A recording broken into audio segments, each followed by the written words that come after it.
अस्सलाम वालेकुम and welcome to CCM Academia. Dear students, आज का लेक्चर लाहौर बोर्ड क्लास 10 से है। जैसा कि आपको पता है कि 10th क्लास का सिलेबस चेंज हो चुका है, तो ये YouTube पे सबसे पहला लेक्चर है 10th क्लास का जो मैं अपलोड करने जा रहा हूँ। ये मेरे लिए एजाज की बात होगी कि सबसे पहला लेक्चर मैं अपलोड कर रहा हूँ YouTube पे। तो टाइम ज़ाया किए बगैर लेक्चर स्टार्ट करते हैं। लेकिन लेक्चर शुरू करने से पहले अगर आप इस चैनल पे नए हैं तो चैनल को सब्सक्राइब करें और अपने दोस्तों तक जरूर पहुंचाएं। शुरू करते हैं आज की पोम, माई बिलव्ड पाकिस्तान। अच्छा, ये पोम लिखी है एक अननोन ने, इसका नाम मेंशन नहीं है बुक्स में। और ये पोम बहुत ही कमाल की, कहते हैं एक पेट्रियोट होने का प्रूफ दिया है। जिसने भी पोम लिखी है एक रियल पेट्रियोट होने का प्रूफ दिया है। शुरू करते हैं poem. Stanza number 1। O land of green so rich and true, ऐ सरजमीन सब्ज सच्ची और मालामाल।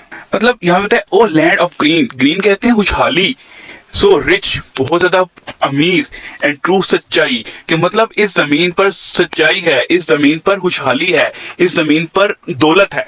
विथ स्काई सो वाइड, जिसमें आसमान जो है फैला हुआ है, एंड रिवर्स ब्लू, और नीले रंग के दरिया हैं। बहुत ही कमाल की, मतलब अगर आप इमेजिनेशन में जाएं तो एक उसने बहुत अच्छा सीन जो है यहाँ पे डिपिक्ट किया हुआ है, बहुत अच्छा सीन क्रिएट किया है। और इसमें ये कह लें कि ये पोम जो है फुल ऑफ विजुअल इमेजरी है। मतलब यहाँ पे ये कहना चाह रहा है कि आसमान जो है फैला हुआ है, आसमान बहुत दूर दूर तक फैला, साफ शफाफ आसमान है कि दूर दूर तक जहां जब हम नजर दोहराते हैं हमें नीला आसमान नजर आता है, साफ सुथरा, जिसको हम सिंबलाइज कर सकते हैं क्लीनलीनेस को कह सकते हैं, प्योरिटी को कह सकते हैं, ठीक है। और रिवर्स ब्लू और नीले रंग का जो समंदर है, अब यहाँ और नीले रंग का जो दरिया है, दरियाओं के बारे में बता रहे हैं। इट मीन्स कि आसमान का रंग नीला होता है, और क्या है जमीन पर जो दरिया है वो आसमान से उसकी अक्कासी करने के, मतलब रिवर्स इतने साफ इतने क्लीन दिखाए गए हैं कि आसमान के नीला रंग, उसकी जो चमक है वो दरियाओं के पानी में उतर आई है। Your mountains stand with pride so high, तुम्हारे जो पहाड़ हैं इस मुल्क में, जो पहाड़ हैं, ऐ सरजमीन जो तेरे पहाड़ हैं खड़े हैं विद प्राइड, फहर के साथ, सो हाई बुलंद, कि मतलब तेरे जो पहाड़ हैं वो हमारा फहर महसूस करते हैं, वो हमारा फहर दिखाते हैं।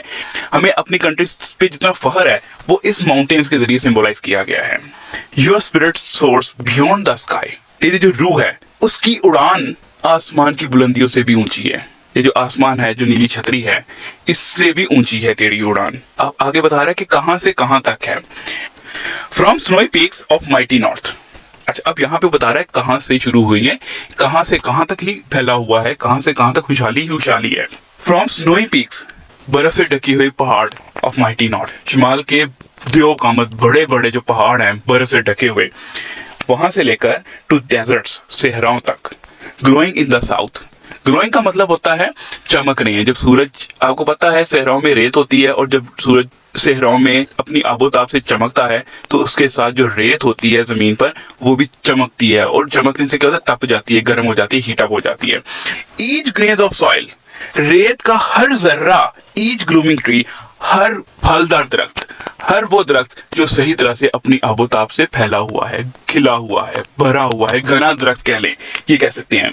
विस्पर्स ऑफ लव, बातें करते हैं, सरगोशी करते हैं लव की एंड लिबर्टी, आजादी की। मतलब ये चीज बताई गई है कि एक रेत का जर्रे से लेकर दरख्त तक हर चीज आजाद है, हर चीज मोहब्बत में मुब्तला है इस कंट्री के, इस सरजमीन के, और उसी की सरगोशियां कर रहे हैं, उसी के गीत गा रहे हैं, ये कह सकते हैं। योर फ्लैग ऑफ ग्रीन, ऐसा जमीन जो तेरा सब्ज रंग का जो झंडा है, सब्ज हिलाली परचम है, एंड स्टार्स सो वाइट, और जो उसके अंदर सफेद चमकता हुआ सितारा है, शाइन्स, चमकता है, रोशनी दिखाता है, लाइक अ बीकन, एक बीकन की तरह, इन द नाइट, अंधेरे में बीकन की तरह चमक रहा है, एक रहनुमाई कर रहा है, हिदायत का जरिया है। अब बीकन होता क्या है, मोस्ट प्रोबेबली पता होगा, लेकिन मैं बता देता हूं ताकि आप जिसको पता है उसका नॉलेज रिन्यू हो जाएगा।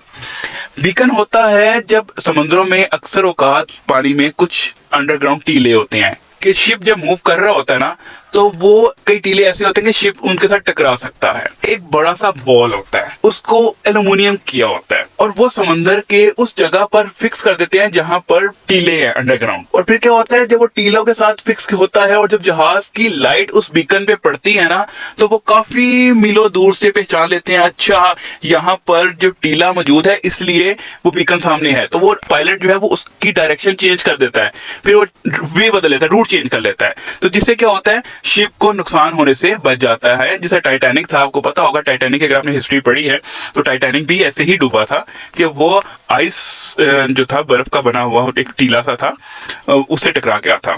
तो वो भी आपने सुना होगा कि किस तरह से टाइटैनिक डूबा था, किस तरह से जाके टकराया था और डूब गया था। तो इसी वजह से अब बहुत सी एडवांसमेंट हो चुकी है।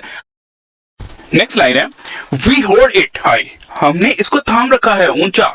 मतलब तेरी इज्जत हमारे से है और हमारी इज्जत तेरे से है, तो इसलिए हमने तेरे परचम को ऊंचा थाम रखा है, बहुत प्राउड एंड स्ट्रॉन्ग, फख्र के साथ और ताकत के साथ, कि मतलब तेरे लिए जान भी निसार है, तेरे लिए सब कुछ कुर्बान है।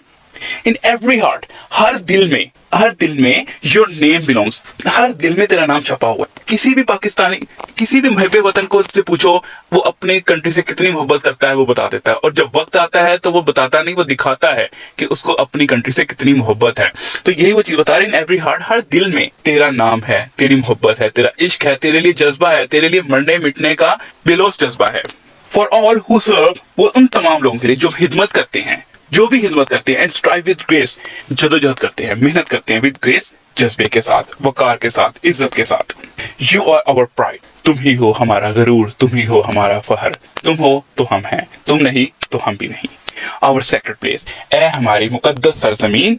वी विल वर्क, हम काम करेंगे, वी विल लर्न, हम सीखेंगे, we will stand as one, हम एक मुत्तहिद कौम की हैसियत से इकट्ठे हो जाएंगे। हमने जो काम करना है अपने मुल्क की खातिर करना है, हमने जो सीखना है सीख के अपने मुल्क की खिदमत के लिए लगा देना है, और फिर हम जब इल्म हासिल करेंगे, एक कौम की हैसियत से इकट्ठे हो जाएंगे, तो कोई भी मैली आंख हमारी तरफ नहीं उठ सकती। Until the brightest dream is won, यहाँ तक के द ब्राइटेस्ट ड्रीम, शानदार एक रोशन ख्वाब इस वन हासिल हो जाएगा, अचीव, ठीक है, ये कह सकते हैं कि इतनी मेहनत करेंगे, इतनी स्ट्रगल करेंगे कि हम अपने उस रोशन ख्वाब की तरफ पहुंच जाएंगे, या उस टारगेट को अचीव कर लेंगे। O Pakistan, my home my land, ए पाकिस्तान, मेरे घर मेरी सरजमीन।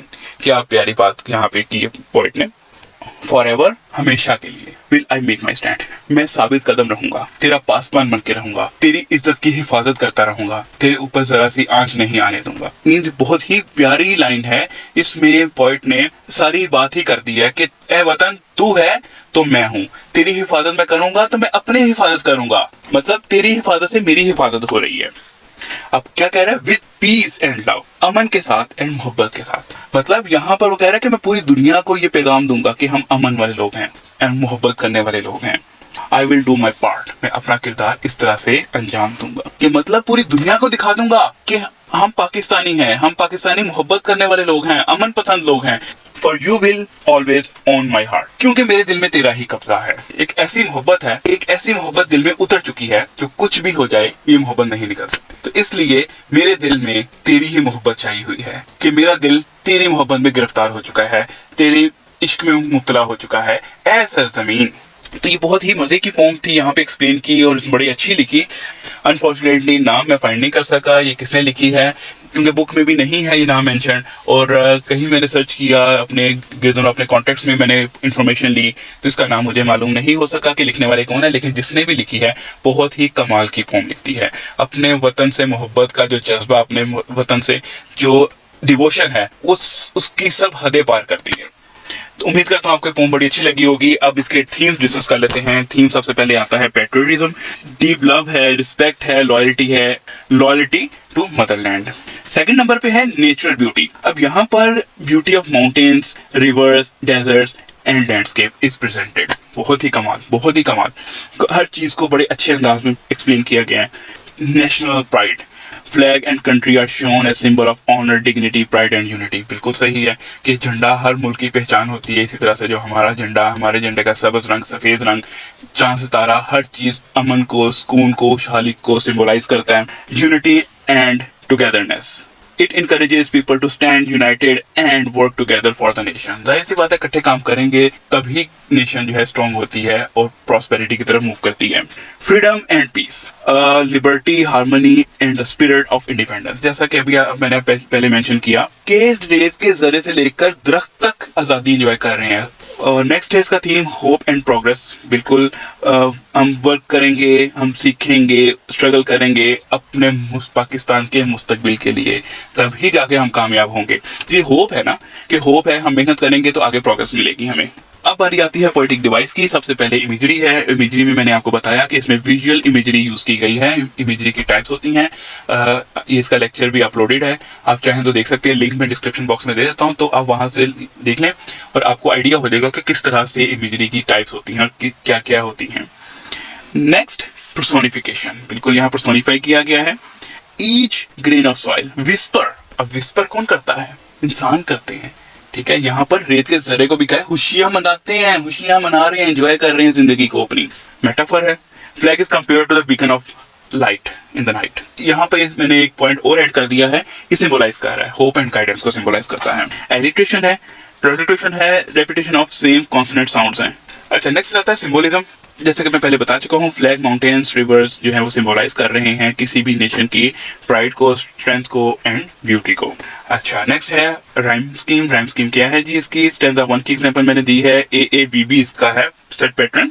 और यहाँ पे ये भी मैं कह सकता हूँ कि इसने राइम कपलेट पैटर्न को फॉलो किया है, AABB, ठीक है। AABB यानी कि इस तरह से नहीं है, ABAB इस तरह से नहीं है, AABB मतलब कपलेट यहाँ पे इस्तेमाल किया है। टोन की बात की जाए, प्राउड है, होपफुल है, पेट्रियोटिक है, इंस्पायरेशनल है।